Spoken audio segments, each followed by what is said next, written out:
અમારે પ્રમુખ સ્થાનેથી 4 હતા.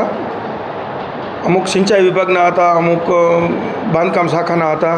પણ અગત્યનો ઠરાવ એક એ હતો, 1 મહિના ત્યાં જે આ ખેડૂત આંદોલન હાલે છે, 765 કેવી જે વીજલાઈન નીકળે છે એ મુદ્દે તો ખેડૂતોને યોગ્ય વળતર મળે એ માટે જે અમે ઠરાવ લીધો છે અને સરકારમાં અમે એ ઠરાવ મોકલી છીએ કે આ ઠરાવ મંજૂર કરીને કે ખેડૂતોને યોગ્ય વળતર મળે. આજે સામાન્ય સભામાં એવી રચના કરવામાં આવી છે સમિતિની, અલગ અલગ કમિટીની, કે અમે હરીમરીને કામ કરશું અને મોરબીને નંબર 1 લેવાની કોશિશ કરશું. બીજા ક્યાં મુદ્દા હતા? બીજા ખેડૂતના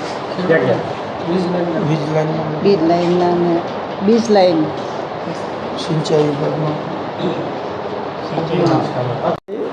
મોરબી જિલ્લા કલેક્ટર સાહેબના અધ્યક્ષસ્થાને સંકલનની બેઠક હતી.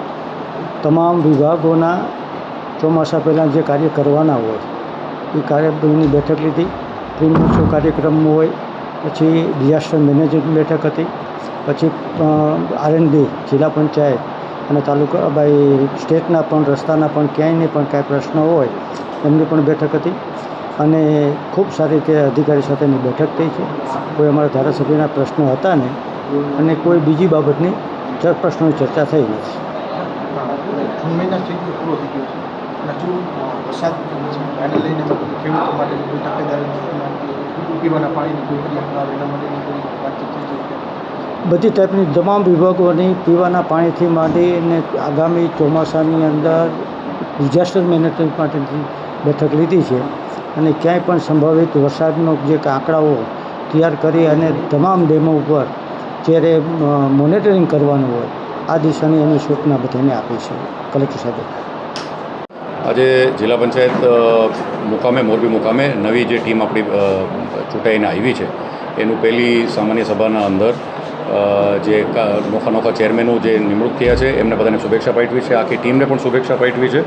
સાથોસાથ આવનારા 5 વર્ષના અંદર મોરબીના અંદર જે અનેક પ્રકારના વિકાસના કામો છે એમાં બધા ભેગા રહી અને મોરબી માટે મહેનત કરી અને સારું કામ કરે એવી બધાને શુભેચ્છા પણ પાઠવી છે. ઉપરાંત જે વીજ લાઈનનો પ્રશ્ન પણ આમાં સામાન્ય સભામાં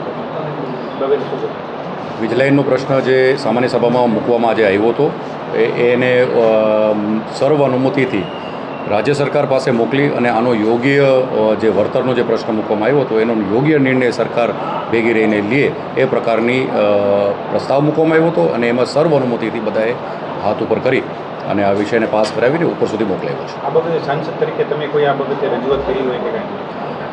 રાજ્ય સરકારના લેવલે ધારાસભ્યોએ, સંસદોએ વિષય જે છે એ સરકાર સામે મૂકેલો છે અને ખૂબ પોઝિટિવલી આવનારા સમયની અંદર સરકાર પણ એને યોગ્ય દિશા દેશે એવું અમારા બધાની ખાતરી છે.